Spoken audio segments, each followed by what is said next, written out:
ঘাটাল থেকে বাড়ি যাওয়ার পথে আমাকে হুগলি জেলা রামজীবনপুর থানা, কিন্তু থানার মানে পুলিশের লোক নয়, ওটা পাবলিক লোক। ও পুলিশের নাম করে তলাবাজি চাঁদা আদায় করছে। দেখো কিভাবে।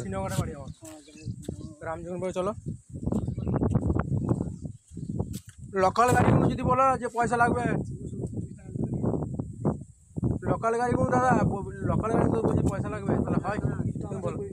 হ্যাঁ না না, সেটা বুঝতে এগুলো লোকাল গাড়ি, এটি কি মানে বহুত দূর দূরে গাড়ি।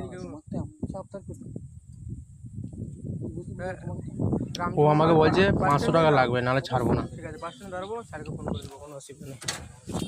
তারপর বলছে 500 টাকা দিতে হবে না, 100 টাকা দিয়ে চল। আমি বললাম পুলিশ না এলে 1 টাকাও দেবো না। নম্বরটা বলো।